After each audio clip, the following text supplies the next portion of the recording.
ليس غريبا على مدينة توجت منذ الأزل مركزا دينيا وحضاريا أن تستقبل وتحتضن آلاف الطوائف والحجيج الذين قصدوها للصلاة منذ قرون ومكثوا كجاليات في زواياها ليطوقوا المقدسات بأجسادهم ويمسوا أبناء القدس وحراس دفاعها الأول.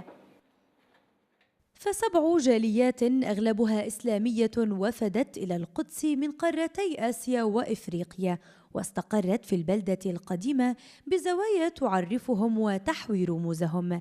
فالوفود الأرمنية كانوا أول من وصل وأقام على سدس مساحتها قبل 1700 عام، حيث جاءوا حجيجا للديانة المسيحية، وخصص حي لإيوائهم والحفاظ على مقدساتهم. وبدخولك المسجد الأقصى من باب الناظر سيرافقك أبناء الجالية الإفريقية القاطنون في رباطين متقابلين يضمان نحو 30 عائلة، جاء بعضها من دول تشاد والسودان بخلفية دينية، وآخرون رافقوا الجيوش العربية إبان النكبة لنصرة المدينة، وهم يعرفون بمجاوري المسجد وحماته بأجيالهم الثلاثة. الآباء جاءوا على دفعتين، دفعة جاءوا كحجاج لبيت المقدس، والدفعة الثانية جاءوا في 48. معظمهم جاءوا مع الجيش المصري كمتطوعين للقتال إلى جانب الفلسطينيين.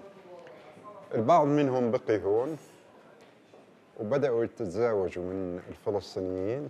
التعداد السكاني نحن ما يقارب 30 عائلة في الموقعين.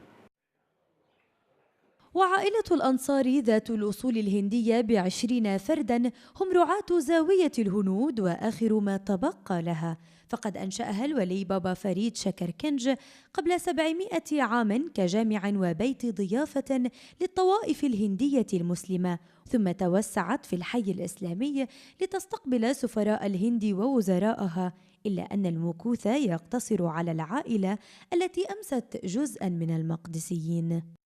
توجه وفد إسلامي من القدس الشريف إلى الهند طلبا للدعم، وتم ترشيح جدي رحمة الله عليه ناظر حسن أنصاري لرئاسة أوقاف الزاوية الهندية. فبدأ تاريخ الزاوية الهندية مع عائلة أنصاري من سنة 1920. أنا من مواليد القدس، عائلتي كلها مواليد القدس. ولأتباع التصوف حصة في المدينة، فالزاوية النقشبندية أو البخارية معلم عثماني أسس لاستقبال حجيج آسيا الوسطى وتمثيل الثقافة الأوزبكية. أما الزاوية الأفغانية فضمت المئات من أتباع الطريقة القادرية والوافدين من أفغانستان، إلى جانب الجاليات القادمة من بلاد المغرب والأقليات الغجرية.